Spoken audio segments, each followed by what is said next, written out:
Gervásio, qual é a sua visão sobre o mestre Sérgio Bonelli, falando também sobre a sua importância para os quadrinhos italianos? Então vale para vocês três.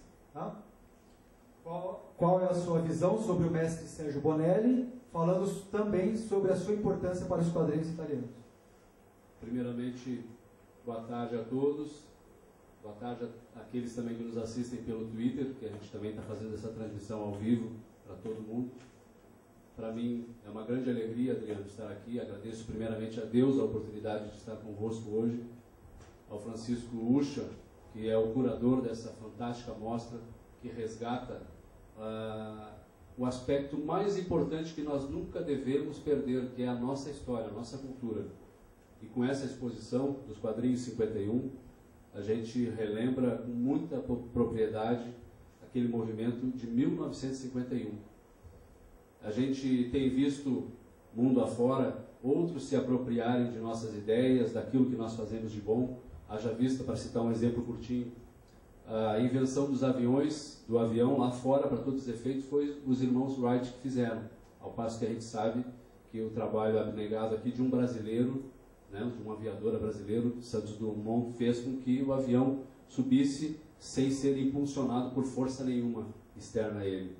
Da mesma forma, se fala dos quadrinhos, que o inventor dos quadrinhos, a HQ mais antiga de aventura, teria sido uma estrangeira, e a gente sabe que aqui no Brasil nós tivemos o Zé Caipora em 1893, o início, né, em 1893, que é de fato o começo dos quadrinhos de aventura, muito bem desenhados, inclusive. Quadrinhos que estão à mostra na outra sala.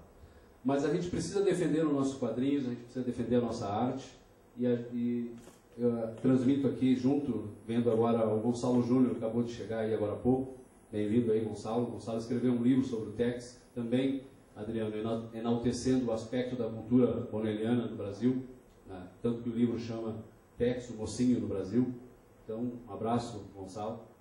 Agora, falar de quadrinhos é lembrar o que o Zeca disse agora há pouco. O Zeca disse, eu falo dessa forma, porque quando tu leste o depoimento que ele mandou, é como se ele estivesse aqui lendo o depoimento dele.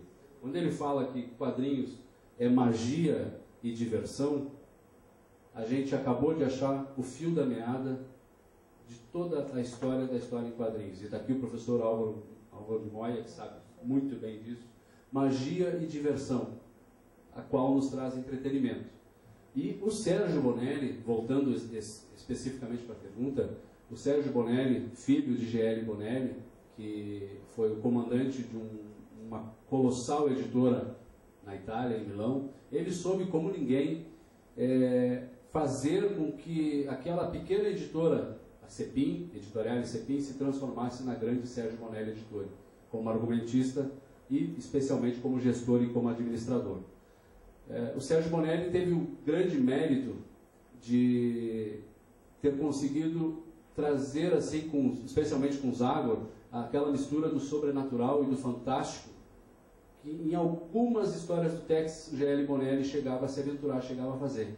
E depois, então, com o Mr. No, bom, essa sim, que nós vamos falar bastante na mesa, com o Mr. No, a sua grande criação, que na verdade, inspirado nada mais, nada menos de que em suas próprias aventuras e suas próprias andanças pelo mundo.